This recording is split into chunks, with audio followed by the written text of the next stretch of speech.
Google Plus is history. But here's one story from someone who was deeply involved in its early development.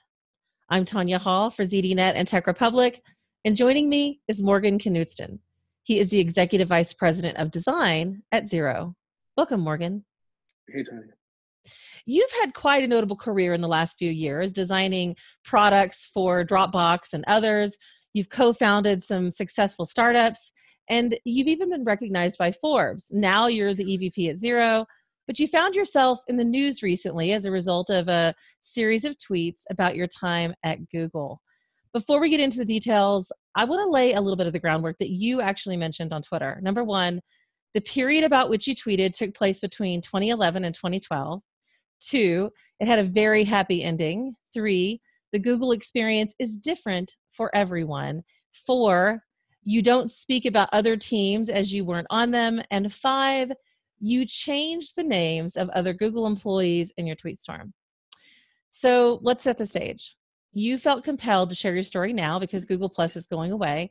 You stated that the origin of the project was based on fear and defense rather than seizing a creative opportunity. In fact, why begin tweeting now though? I mean, why now after many experience of many years and many jobs ago?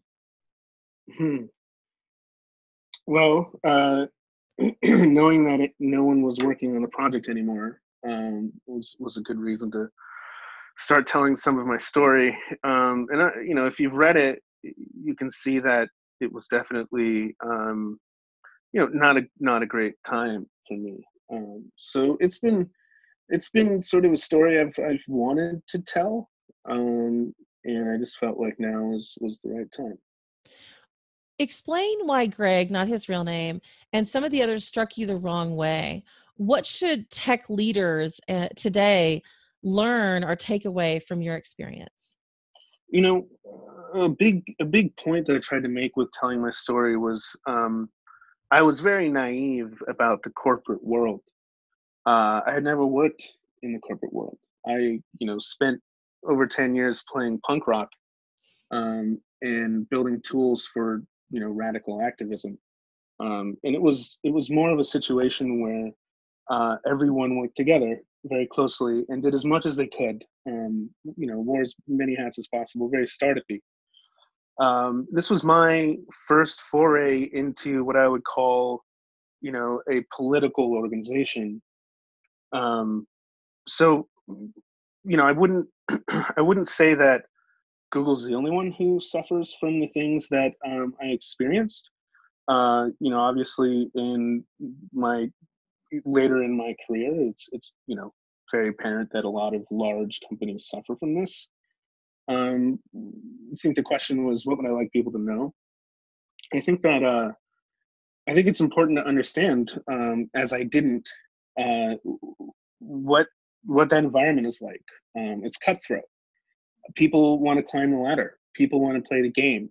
People aren't so much worried about the end product and whether or not that product is good for its customers. A lot of folks are just kind of trying to finish tasks and trying to make their product manager happy, and you know, basically just playing the game. I'd say that I'm more suited for smaller organizations where people, aren't trying to step over other folks and aren't trying to manipulate people into getting what they want out of other people. And I just think that's an inevitability with an organization that's over 10,000 people. You just simply can't retain the level of quality in terms of people and product at that stage. At a critical point in the design of the icon, some of the icons, your grandmother suffered a health condition. Tell us about that part of the story and the situation that put you in.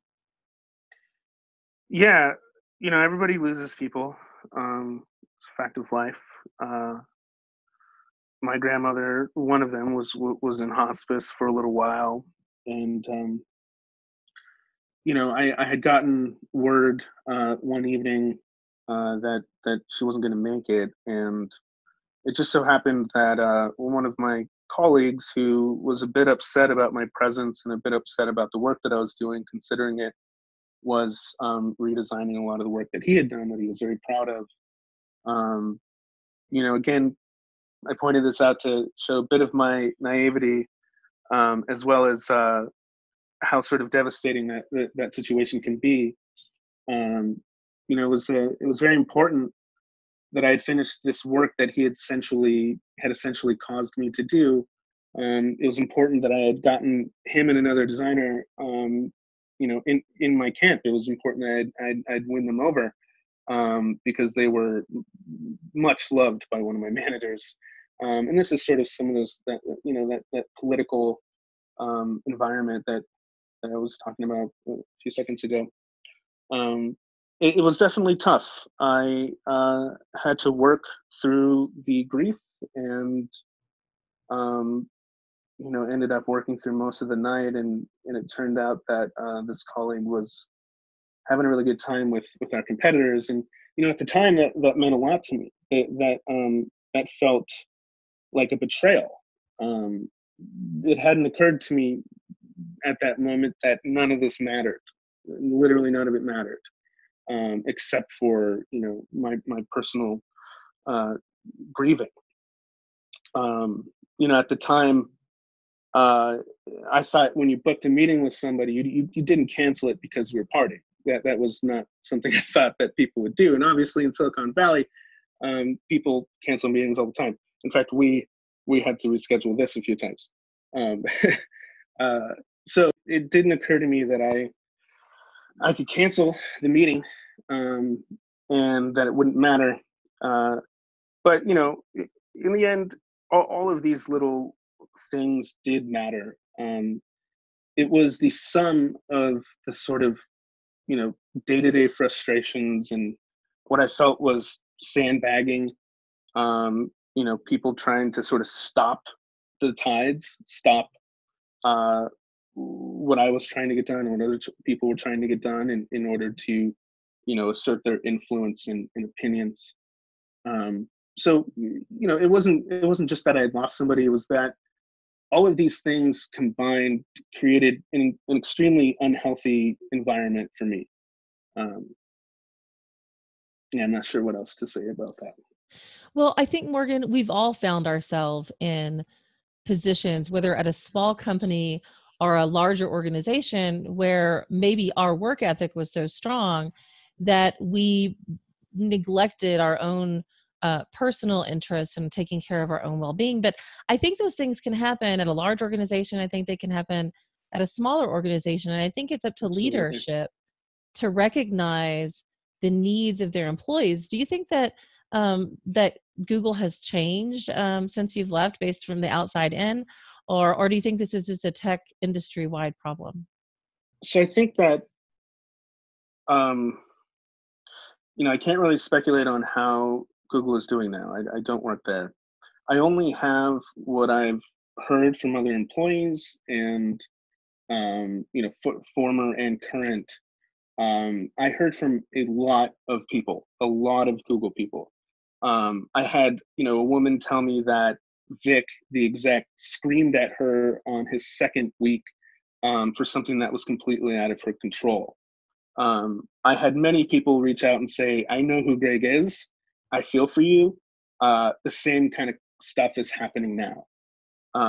I heard from other folks who, have seen them talking about this. Greg and other people who were sort of managing at the organization, or on the team that I was on. And it very, very clearly sounds like they're trying to, um, skirt a learning opportunity. Um, trying to figure out how to not take blame, essentially, not take responsibility for a gross culture. Now, is it the same? I don't know. I read Doug Bowman's 48 Shades of Blue or whatever it was, many years before joining. And I can say that when I was there, our team didn't need to test a million things for absolutely no reason.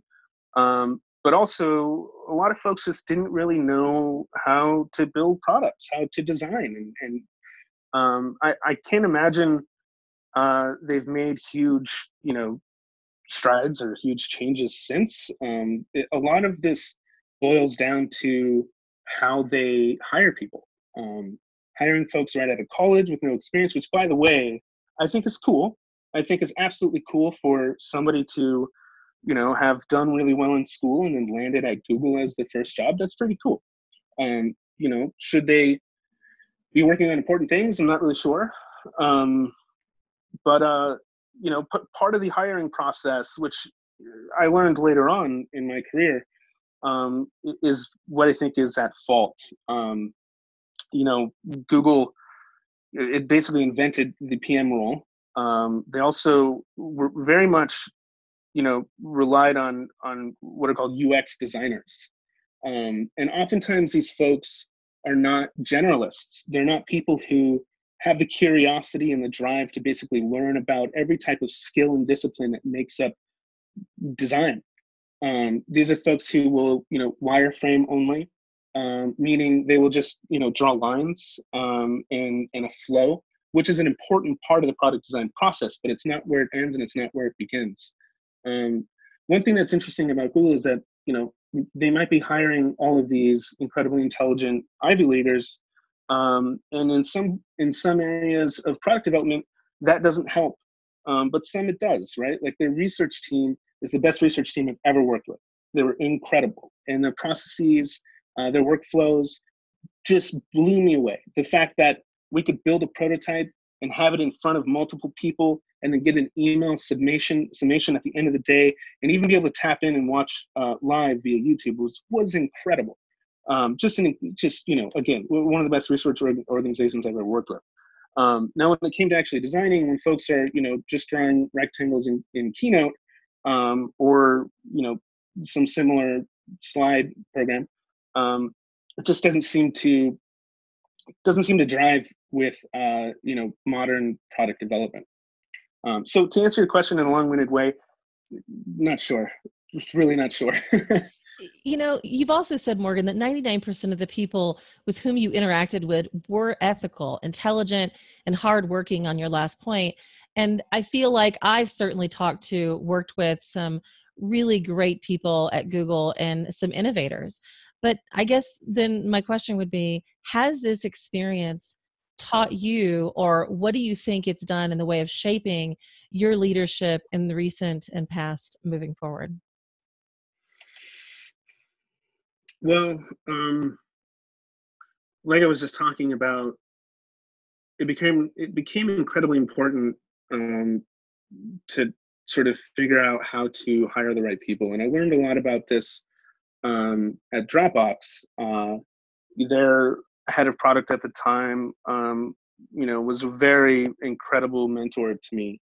We were able to define rules like we don't bring anybody on the team unless they bring up the average of the team, meaning you're trying to hire people who are better than you.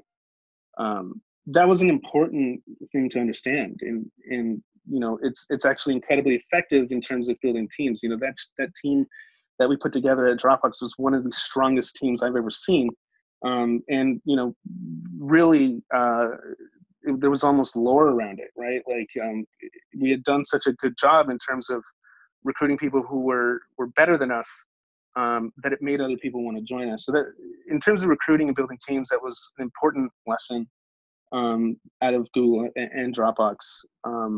In terms of leadership, I wouldn't say that I learned anything at Google about leadership at all. I definitely, experienced things that reinforced my opinions, which is that you treat people with love and kindness. You treat them with respect. You don't manipulate them. You don't try to assert your power. You lift the people up around you, especially those that aren't as fortunate as you, or may not be a white male, right? You try to lift up everyone around you. And I would hope that the people I have worked with and led on teams would corroborate that that I try to treat people with love and respect. Yeah, so that was a big thing. I gave a minor talk at IDEO a while back. Actually, right after I had left Google, and I was a few months in at Dropbox, and it was titled, "Only Stay If They Love You." And I know a lot of people can sort of hear that and think, not everybody has that luxury to just go to some place because they're being treated poorly, or go to someplace better. But it was something that, harkening back to what I just talked about, is something that became really important to me. When I went to Dropbox, I think it's public how I was treated at Google, but when I went to Dropbox, you know, uh, just to mention Vic, the executive on the Google Plus project, I was, a few feet away from him. And some people might say, "Oh, this happens all the time in corporations," but it was, devastating to me. It made me feel like I not only didn't belong, but didn't matter at all. Having led the redesign of his product, he never ever spoke to me. He never shook my hand. He would walk by my desk constantly all day long. He knew who I was. He knew who I was working on. He just never ever acknowledged me. And it was painful. It was hurtful. I'm a person. I want someone to say hi to me, especially if I'm working my butt off for them. I'm not seeing my family because I'm putting in as much work as I can to make this project as good as it can be.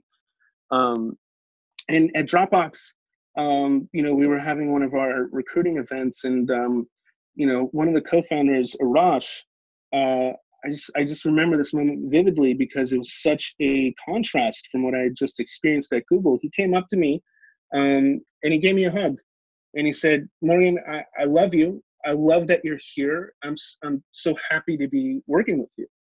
And it was just he didn't have to do that. He's worth billions of dollars. And I would assume more than Vic, just to throw that out there. He didn't have to hug me, he didn't have to be kind and loving and respectful to me. And so it's these contrasts of experiences that have really driven home what I believe is the right way to lead. Finding the right job and the right company is much like a family. And looking back now in the spirit of a happy ending, what advice would you offer to young designers and engineer looking for their first career move in Silicon Valley? How do they find the right fit? Well, it's incredibly tough. Your first job, I mentioned negotiating in my thread. It's not something that a lot of people are confident, enough to do in the first job, and I wasn't either. My first few jobs, it took a long time for me to build that confidence. So your first job, it's incredibly tough, to try to figure out what's right for you. I'd say that one of the most important things you can try to find in your first job or any job really is a good mentoring culture. A culture where people will put in the time and effort to help you learn, to help you get better, because they understand that that's good for them, right? It's not only good for you, but it's good for them too. So I think that probably joining a project with tens of thousands of people may not get you that. It may not be as personal as joining a smaller company or a startup. I think that's probably my best advice. Well, it's good advice, Morgan. And thank you for staying strong and walking away from that experience with the realization of who you are and the kind of leader you want to be.